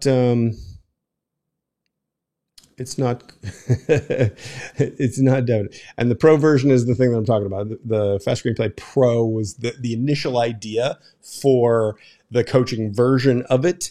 I think I'm just going to have that be Fast Screenplay, and there's not going to be the light version. It's just going to be, because at the end of the day, having writers sort of go through a process that, if they're not serious, they're going to fall apart. So here's the other thing. So I don't want to just abandon people who don't have the funds to go through it at a higher level. So what I'm also looking to do is create new programs that are more info-based, that are run your own race kind of info-based things. But they can't be fast, because if you simply go through fast and you don't actually do it, you miss out. So I have people who go through and they click all the buttons and they open up the whole thing on fast. They go, okay, thanks, I'm all done. It's like, you literally just ruined your chance of succeeding with this, because the later steps build on stuff you did in the earlier steps. So if you don't actually do that stuff, that stuff's meaningless to you. So I don't want to just put fast out there for it to be something that people could sort of race through, because if they do that, they're not going to develop the skills. It just will never, I've tried it, tested it, it will never happen. So I'm going to look at creating some low cost stuff that's going to help writers who are unable to sort of jump in there, that will get them up and running and started and whatever. And then have the higher end thing that's going to be, that at the end of the day, I just want to be able to guarantee your results. And the only way I can't guarantee your results if it's a run your own race kind of thing. So anyway, hopefully that makes sense. Let's see.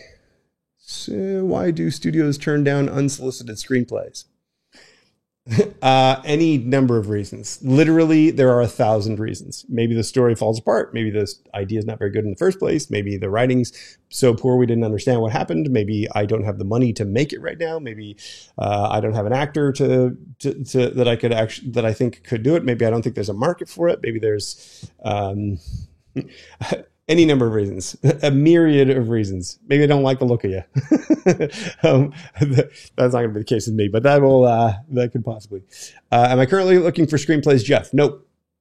I'm going to make films written by people who've completed fast and got that skill set. So what I realized along the way is that and I think I talked about this a little bit earlier, but the thing that you need to learn most is the difference between the screenplay you write and the film it turns out to be. That is the thing you need to learn most.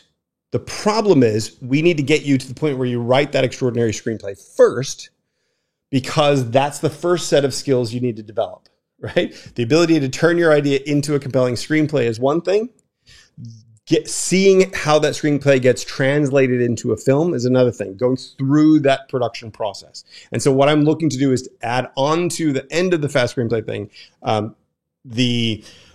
basically the production process. So to help writers who have done the work and develop those skills and have the ability to do that. It doesn't make sense for me to open that up to everybody in the world, because 99% of people don't have those skills. So let's say right now, for example, I said, okay, here's our production parameters. We have $100,000 budget. We want to make a little indie, quirky sci-fi project.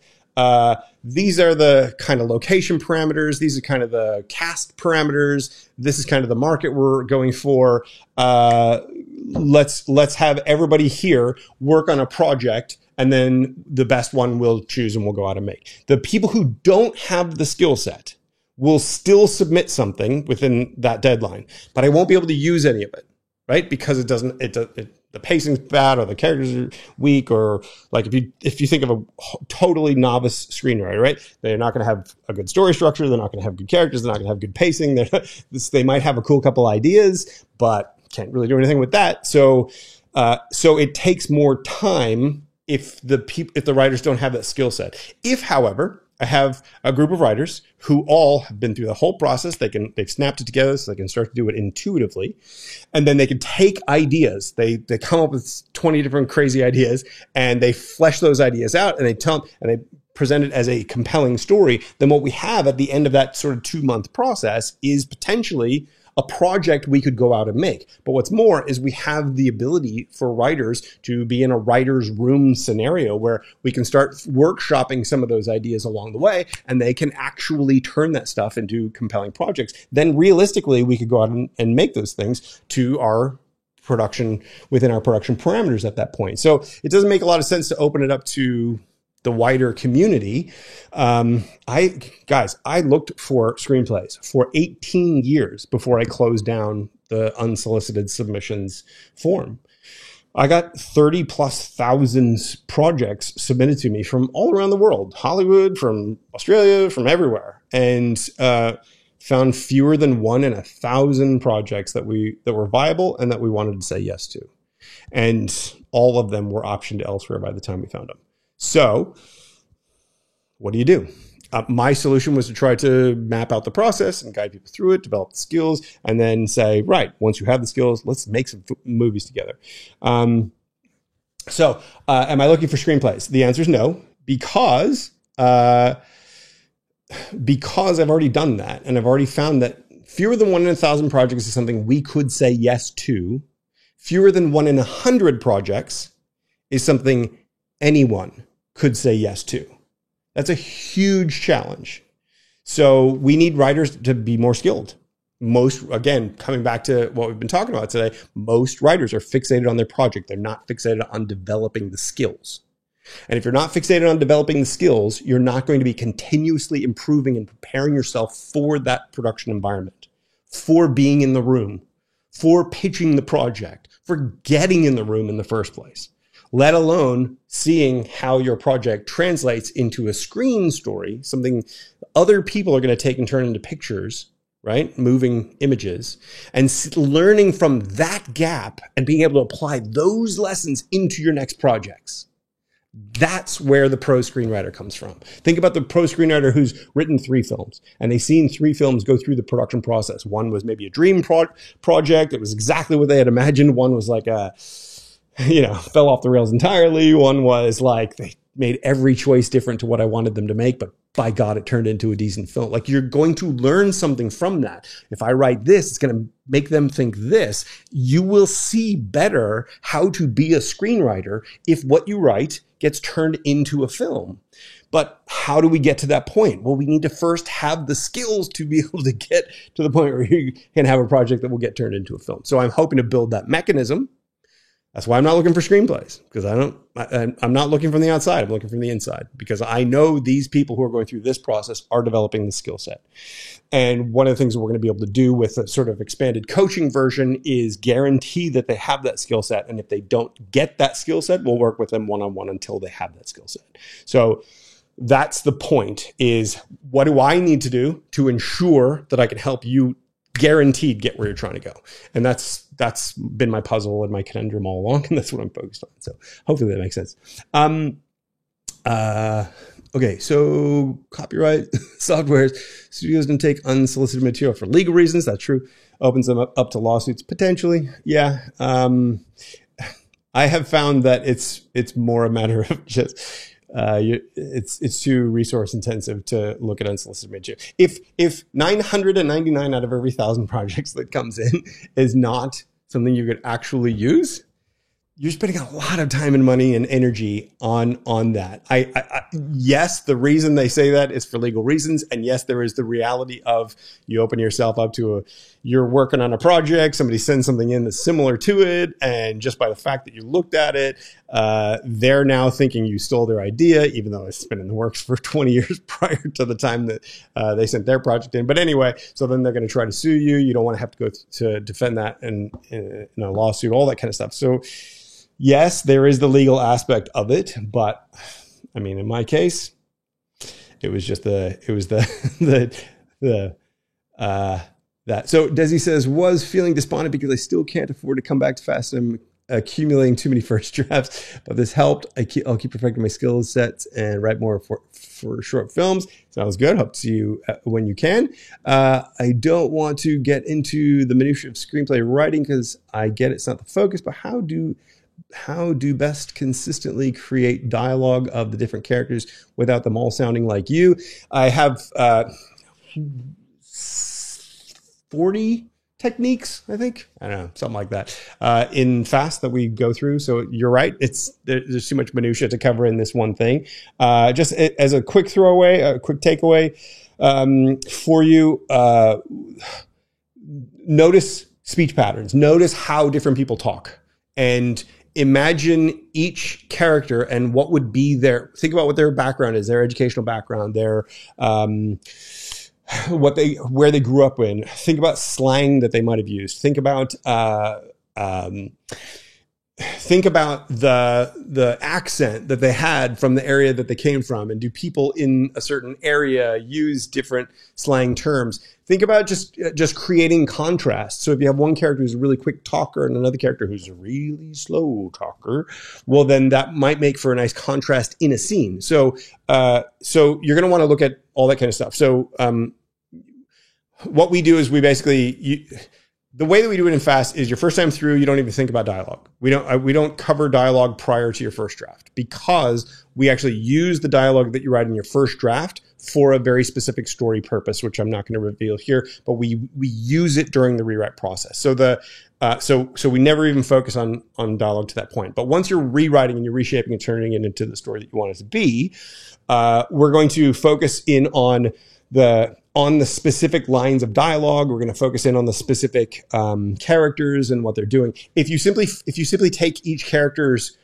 dialogue as something separate, and you really genuinely put yourself into their background, their position, their history, who they are, how they grew up, what story details in their background might give them some sort of shorthand or something. Is there a shorthand between the different characters? Are you using your dialogue to bounce off the scene, or are you just using dialogue for exposition purposes. So for example, if you say, oh, well, okay, we're going to the store now to pick up some milk. Okay, great. Let me get my jacket. Okay, I'll meet you in the car. Like, that's really bland expository dialogue. But if you go, are you ready? I'm on it, right? Like, you can cut to the chase, or somebody holds up a jug of milk that's empty, and the other one's like, give me a minute. It's going to be more powerful. Not that that's good dialogue, but that's going to be stronger than the other way, simply because you're bouncing off of the scene, the scene, the setting, the situation, the props, the whatever. So people think of dialogue as just the actual lines of dialogue, but dialogue should be thought of as a function of the whole scene, and should interact with and work with that as well. So hopefully that's a little something. It's a huge topic, and it would take us a lot longer to go into more than that, but hopefully that helps. Creative confidence, love that. Cool. It does feel like it is an attainable goal. It genuinely is. Jeff has reasons he wants us to become the writers he needs. True. You may have already addressed this, but are you considering developing your own writer's room? Of course, yeah. We've already tested one. The problem that I had with the initial test writer's room was simply that the writers who were in it had not yet developed those skills. And so I wanted to do it, and I wanted to rush into it. And this is why I'm not accepting screenplays from anybody outside, simply because I tried to start a writer's room with writers who I like, people who I care about, people who I want to succeed, who seem to like me, at least up to that point, who are part of all that. The problem is we had 10 people, 2 people dropped away right away. We were into it for like 4 months, and then turned into like 6 months. And it became very clear that half the group they just didn't have that skill set yet. So I had to cull the group down to 4 who had demonstrated that they were maybe ready. But the problem was that even those had not been through the process, so were not able to turn their ideas into compelling screen stories in as little as 2 months. And so therefore, it became this sort of haphazard approach to trying to do it. And I learned a lot from the experience, and I hope that the writers who were involved in it learned a lot as well. And if any of you are watching this, I hope you reach out to me, because I still want to work with you guys. But ultimately, I needed them to have a certain skill set that FAST is designed to give them. And one of them had been through the whole process, but hadn't done the second layer of the system yet. None of the others had been through the whole process. So we didn't quite have the skills needed for the writer's room yet.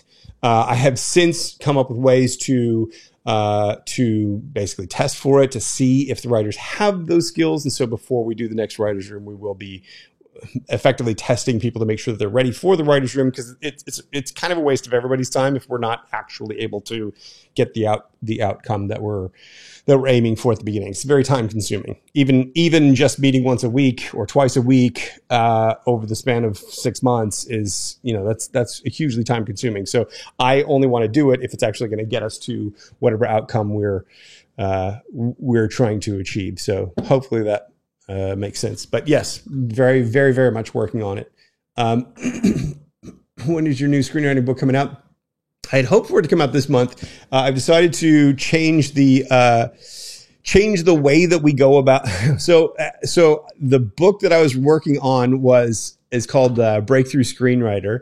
And the problem is, as I started thinking about the book, it will be a good book. I believe it will be an extraordinary book. The problem is it won't actually help me with what I'm trying to build. And so I'm looking at a book as a way to help people understand not only what I'm trying to build, but why I'm trying to build it. Because I believe if you truly understand what I'm trying to build and why I'm trying to build it, whether you ever join me or not, I believe understanding that will help you get there faster, and it will help you get there more effectively. And because I teach from the perspective of the person who would otherwise buy your project, not your Hollywood studio level budget project, but that lower level project that is going to help you get that studio deal. So I'm like that interim guy that you're wanting to connect with. So if you understand the problems and challenges, frustrations that I have, it's going to help you understand how to satisfy some of that stuff so that you can get where you're trying to go. So I took a step back. We've got a whole first draft of the book done. It needs work, but the ideas are there. They're cool. They're quite solid. I think it's going to be a great book, but for our shorter term goals, I think I'm going to create a different book first that's going to sort of map out the vision and the big picture, help you see the big picture before we zoom in on some of the tactical. As an example, so the book's called Breakthrough Screenwriter. And so the basic premise of it is that whatever target you want to reach, there's some barrier standing in your way of getting that, whether it's a personal internal barrier, whether it's an external barrier, their doors are closed to submissions or whatever it might be. There's a barrier to getting through it. So you have to focus on what you need to do to break through that barrier, to make that connection, to make that thing happen. That's a very tactical approach to the problems, right? And will be helpful to you, I have no doubt. But if you don't first understand things like what we've been talking here about how writers fundamentally misunderstand the value proposition of screenwriting, if you don't fundamentally understand some of that stuff, having the tactics doesn't really help you. So, and I only really realized that once the first draft was done. I went, I think we need to take a step back first and paint the bigger picture first. And so I have some ideas for that. It's going to be more about the opportunity of screenwriting and how to go about doing it and the misconceptions and all that kind of stuff. So, which will also help the book, which had some of that, the Breakthrough Screenwriter book, which had some of that, which will enable that to be a little bit, we'll be able to shave some of that stuff away and make it a little bit more targeted as well. So hopefully it'll make both better. I have about 5 or 6 books on screenwriting that I want to write. So it's not, there's not just one. No one can have just one. All right, we're past 3, so let's keep going. I'm happy to keep going if you guys are, but probably only for another 20 minutes, half hour or so, depending on what you're up for.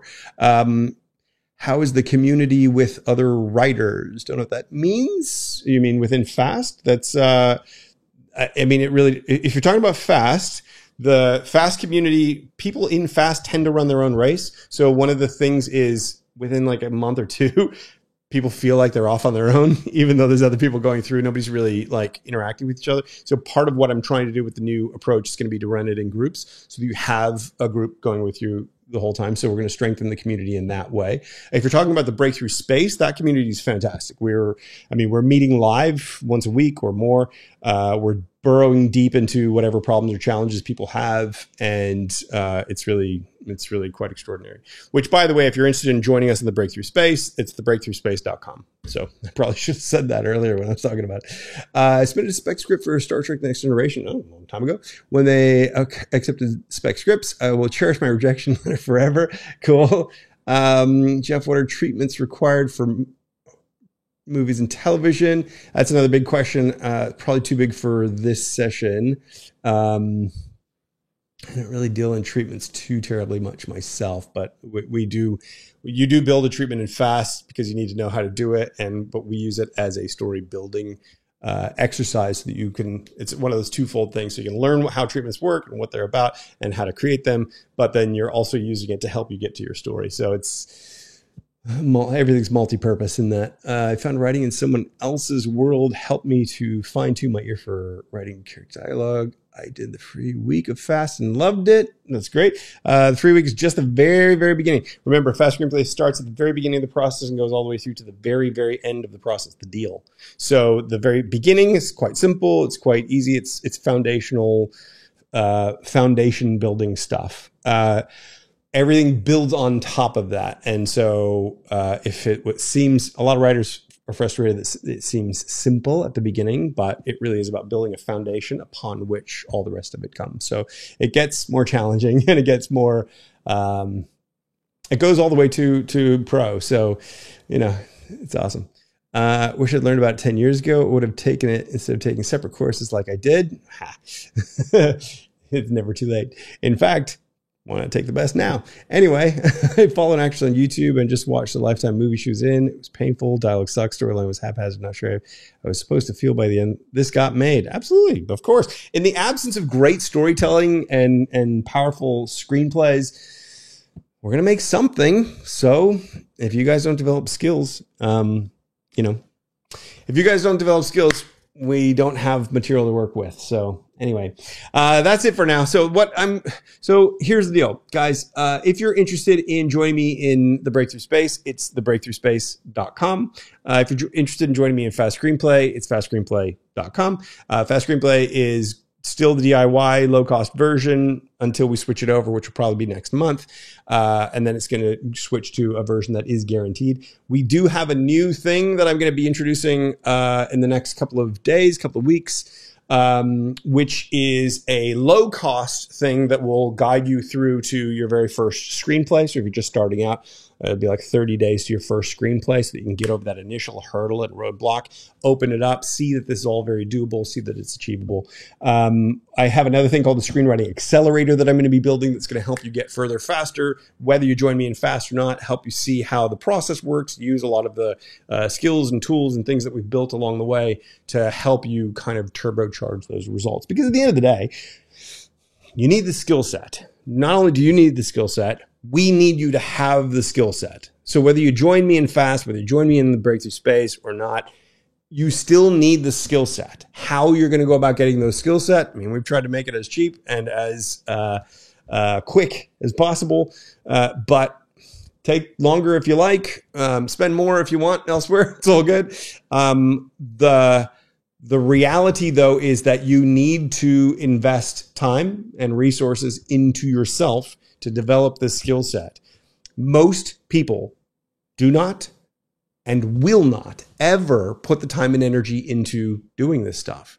And as a result, there is this vast, unlimited opportunity available to us that we simply cannot take advantage of. It's the height of frustration. What do you do? I don't know what to do. So if there's anything I can help you with, please don't hesitate to reach out to me either at help@fastscreenplay.com or in a comment below this, the video that this ends up being, or via email, via social media, whatever it might be. So I thank you so much for your time and for joining me in all this. And I implore only that you take some action and write constantly. If you're not subscribed to this channel, please subscribe to this channel. We're going to do more of things like this. I'm going to put more videos out very soon, and we'll take it all to the next level. So thank you for joining me. We will see you soon.